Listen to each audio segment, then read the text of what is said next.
My name echoed across the auditorium, crisp under the stage lights, and for a second it almost sounded like it belonged to someone who mattered.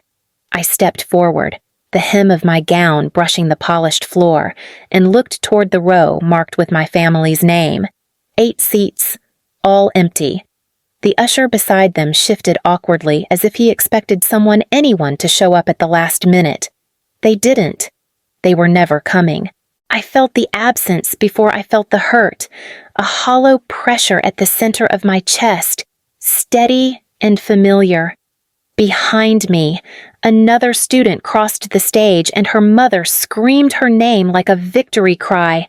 Someone else's father whistled. A little brother waved a handmade sign. The room pulsed with pride that did not belong to me. When the dean handed me my diploma, he smiled the way people smile at quiet students they assume will move out of state and never cause trouble. "Congratulations." "Miss Ellington, thank you," I said, my voice small but steady. I walked down the steps, keeping my eyes away from the empty row. A girl I barely knew brushed my shoulder as she passed. "Your family stuck in traffic." Something like that. I sat alone until the ceremony ended, listening to chairs scrape the floor as everyone rushed into waiting arms. A mother hugged her daughter so tightly she lifted her off the ground. A father wrapped a jacket around his son's shoulders. Laughter spilled across the aisles. I stood, adjusted the cap slipping down my hair, and walked out with the crowd.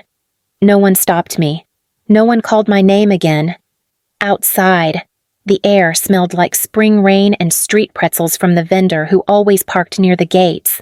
A breeze lifted the tassel on my cap as if trying to remind me this was supposed to be a milestone.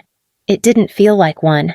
Still, I kept walking, and if you have ever crossed a stage hoping someone would clap for you, I'm glad you are here with me now.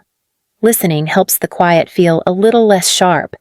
By the time I reached the sidewalk, the city noise swallowed everything behind me. My phone stayed silent. My hands stayed cold. And Boston, in its endless indifference, kept moving without noticing that I had graduated at all. 8 months passed without a single message from anyone in my family. Not one call. Not one question about where I lived or how I was surviving. Silence became the air I breathed. Most nights I worked at a wobbly drafting table in my Cambridge studio, the kind of place where the radiator hissed more than it heated. My fingers stayed cold even when I wrapped them around a mug of tea that never cooled the right way. One night, while sketching an entryway design for a client who could barely afford my rates, the strap of my old leather portfolio snapped. The sound was sharp, like something breaking inside my chest. I held the torn strap in my hand. "Of course," I muttered, the words slipping out uninvited. My neighbor, Mrs. Doyle, knocked lightly on my door. "You all right in there?" "Dear, yeah. Just fixing something," I said. "You always are," she replied, her voice gentle before her footsteps faded down the hall. I sat on the edge of my bed with a needle and a spool of dark thread. My hands shook, not from the cold, but from the familiar ache of having no one to call for help. The thread tugged unevenly as I pushed the needle through the leather again and again. "You're not falling apart," I whispered to the portfolio. "Not tonight." When I finished, the seam looked crooked and clumsy, but it held together stubborn, imperfect, still standing. A lot like me. I set the portfolio beside my drafting table, its weight grounding me. Outside, the hallway lights clicked off one by one. Inside, I tied the last knot, exhaled, and let the quiet settle around me, thick and absolute, as if it belonged here. By the end of the 8th month, I had memorized every crack in my studio ceiling. I had also memorized the interest rate on the first-time developer loan I fought for, the exact words I used to convince a quiet angel investor that I would not waste a single cent, and the smell of the dust that followed me through the renovation of a worn 3-unit building in Somerville. The day the final inspection passed, my contractor, Ramon, leaned against a doorway and gave me a crooked grin. "You did this, Margot. Not them. I had help." I said. "You had grit." He corrected. "Difference matters." Later that week, a journalist from a local development newsletter called after seeing the transformation photos. "Your work is impressive," she said. "We want to feature the building. Is Ellington your firm or your family name?" "Just my name," I replied.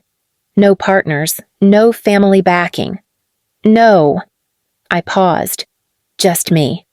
She sounded surprised, then impressed. "Well, that's one hell of a story." When the article went live, my phone buzzed nonstop. Colleagues I barely remembered sent voice notes and congratulations. Ramon texted a string of celebratory emojis. Even Mrs. Doyle slipped a handwritten note under my door. "Proud of you, dear."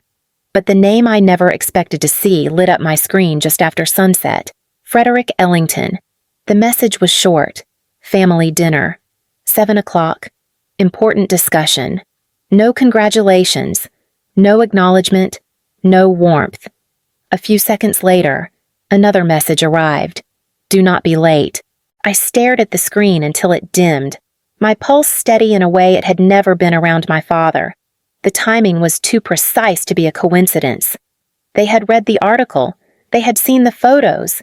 They had noticed me only because Boston had noticed me first. I set the phone face down, the room suddenly heavier. Then I reached for my stitched portfolio, tracing the uneven seam with my thumb. It was the only steady thing I had built long before the Somerville building ever stood. My father's message sat like a bruise on my phone screen, and somewhere beneath the irritation and the disbelief, an older ache began to rise. One I had spent years pretending did not shape me. It always came back the same way, through memories that arrived uninvited, sharp as broken glass. The first one hit before I even moved from my chair. I was 11 when Caroline forgot her science project. She stood by the front door crying, insisting the assignment was worth half her grade. My mother fluttered around her like a frightened bird. "Frederick, she will fail." She gasped. "Do something." My father snapped his briefcase shut. "Caroline, you should have been responsible." Caroline sobbed harder. Without thinking, I held out my own project, the one I had spent a full week on. "She can take mine." Both of them looked at me with relief so immediate it made my stomach twist. Caroline grabbed the project and ran to the car. No one asked what I would turn in. No one noticed when I walked into school with empty hands. Years later, when I was 16, Nicholas backed our father's sedan into a stone wall. The damage was obvious, a dent large enough to catch the afternoon light. My father circled the car, jaw tight. "Nicholas," he said, "you need to focus when you drive." Nicholas stared at the ground. "I know." My mother touched his shoulder. "He is young. Frederick, he needs patience." I stepped forward and pointed at the broken taillight. He was on his phone. I saw him. Nicholas glared at me. "Mind your own business." My father did not snap at him. He snapped at me. "Margot, enough. He is learning." I swallowed the words building in my throat. They fluttered and died before they could find air.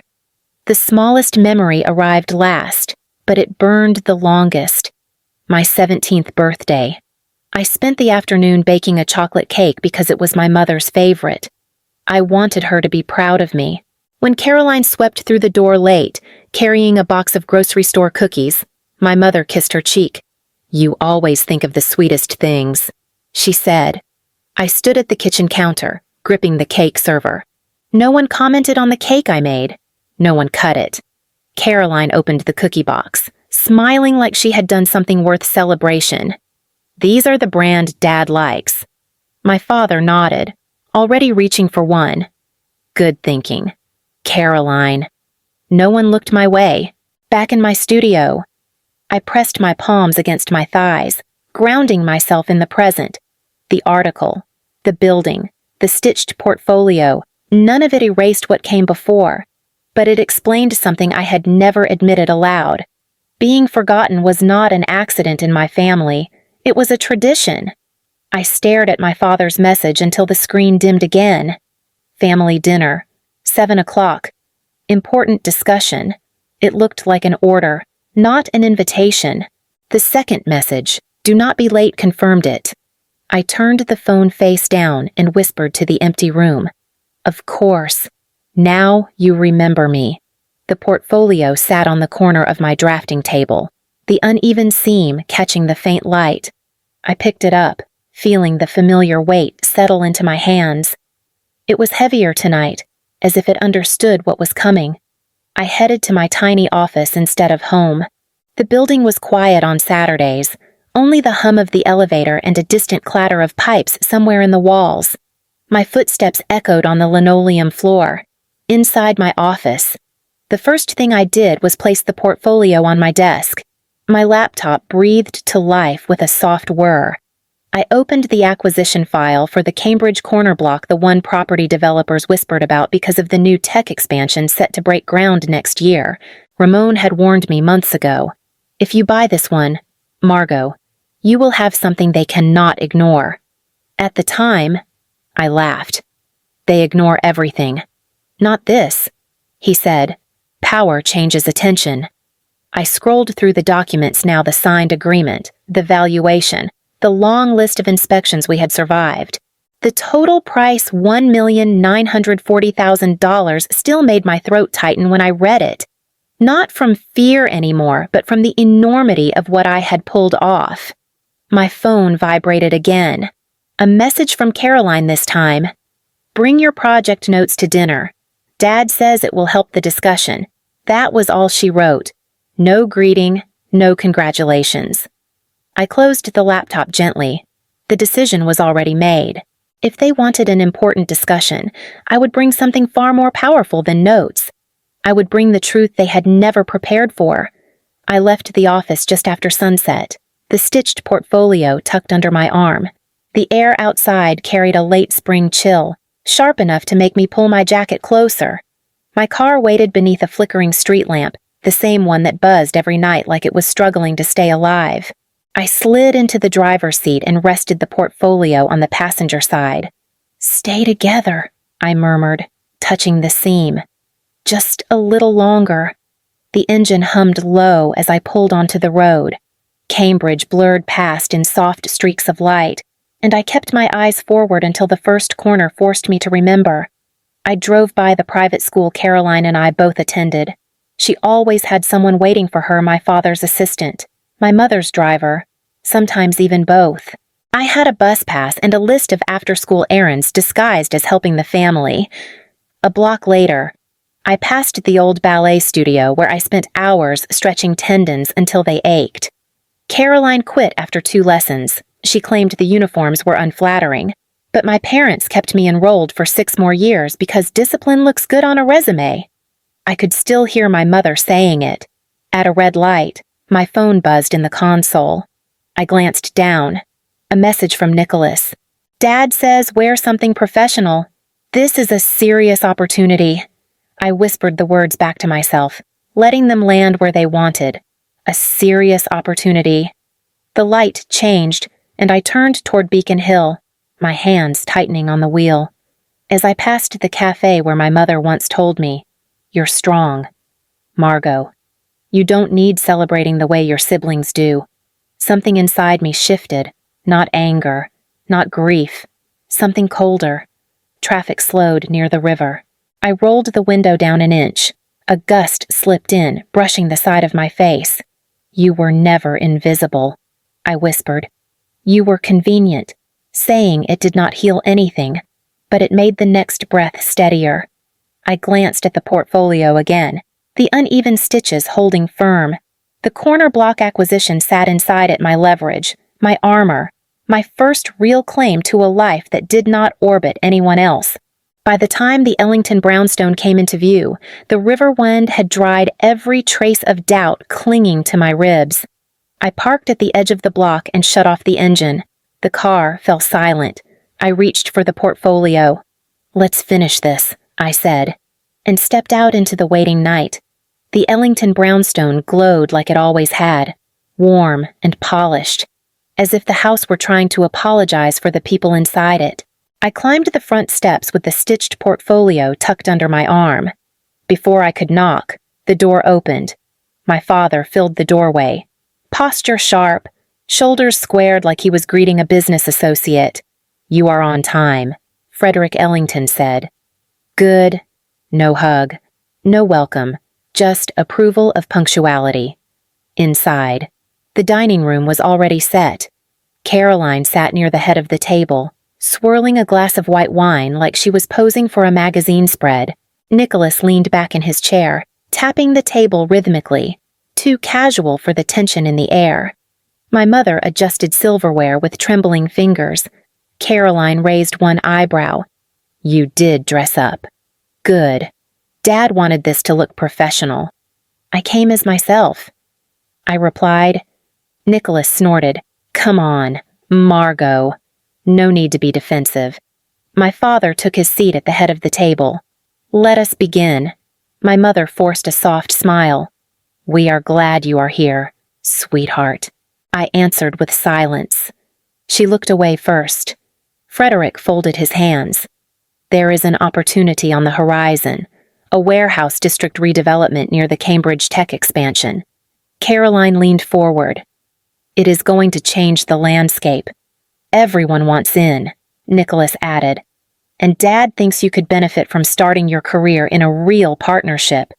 The word benefit scraped like sandpaper. My father continued, "We are prepared to lead the project. You would contribute capital. We would guide the rest. The returns will be significant." Caroline smirked. "It is generous, really, considering how new you are to all of this." Nicholas shrugged. "You get to learn from people with actual experience." My mother touched my arm lightly. "It is a chance to be part of something bigger than yourself. Bigger than myself." I almost laughed. "So," Frederick said, "do you have your project notes Caroline said she told you?" Caroline gave a careless shrug. "I figured it would help." I set the stitched portfolio on the table. The sound was soft but final. My father frowned. "Margot, we do not have time for distractions. We need clarity on your contribution." I unfastened the portfolio slowly. "Then let us discuss something important." Spencer Whitmore, my father's business partner, arrived late and slipped into the seat beside him. "Hope I did not miss anything," he murmured. "You missed nothing," I said, pulling out a stack of documents. I slid them toward the center of the table. Spencer reached for them, casual at first until he saw the address. His face changed instantly. "Frederick, this is the Cambridge corner block." My father stiffened. "Impossible. That building was not for sale." "It was," I said. "7 months ago." Caroline stared at me. "You are joking." Nicholas laughed once, too loud. "No way you bought that." I met his eyes. "I did." Spencer's voice cracked. "This is the anchor property. Without it, the entire district project collapses." My father's jaw clenched. "Why would you do this, Margot? You knew we needed it." "No," I said. "I knew you assumed I had nothing you would ever want." Caroline's composure shattered. "You ruined everything." Nicholas pointed at my father. "You kept her out of the business. This is your fault." My mother's voice trembled. "We are supposed to be a family." I closed the portfolio with a soft click.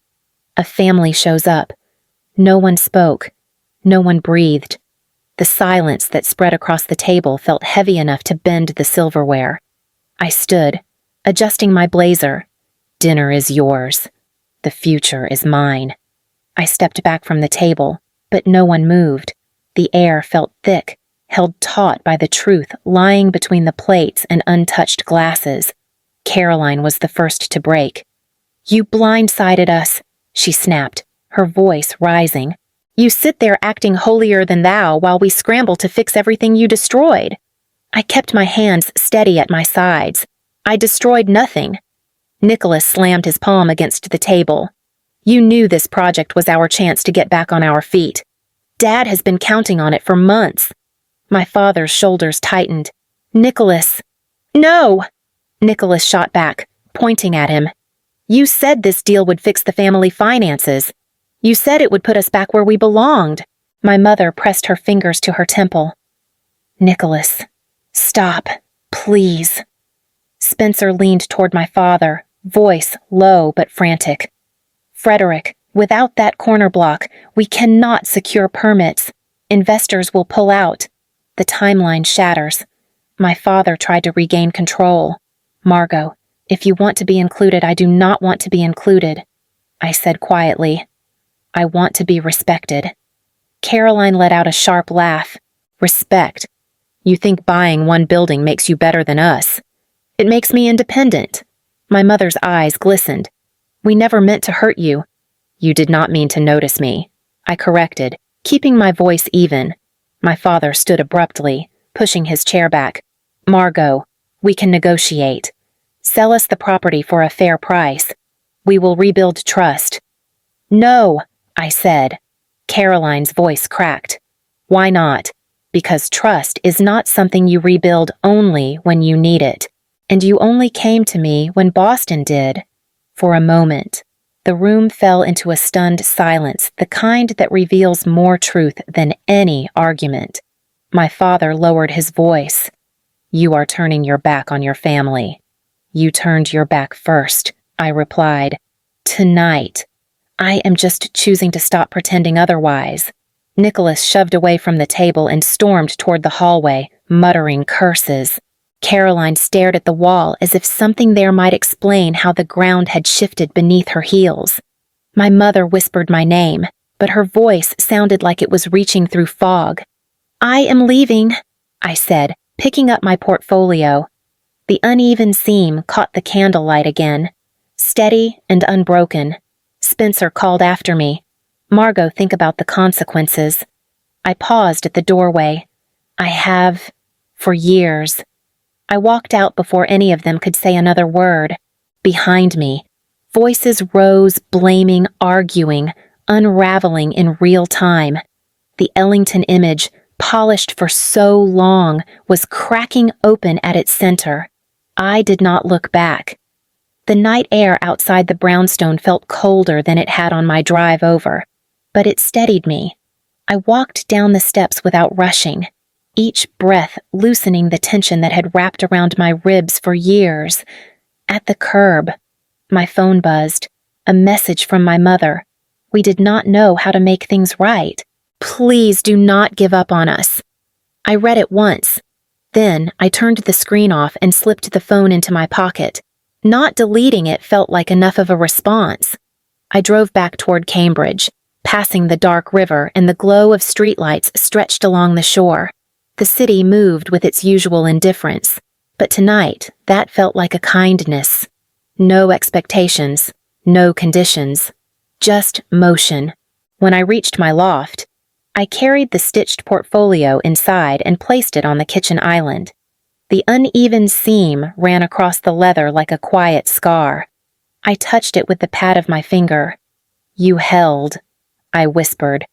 An email notification sounded on my laptop. I opened it to find a message from a development firm downtown. We read the article. Congratulations on the Somerville project. We would like to discuss a collaboration on future properties in Cambridge. Call us when you are ready. No strings, no demands. Just opportunity earned on my own terms. I closed the laptop and walked to the window overlooking the river. The lights shimmered across the water, steady and unbothered. For the first time in years, the quiet inside my chest felt like space instead of absence. If you have ever rebuilt yourself in the silence someone left behind, I am glad you are here. Listening makes the journey less lonely. I rested my hand on the glass, breathing in the stillness. I never needed their table, I said softly. I only needed the courage to build my own.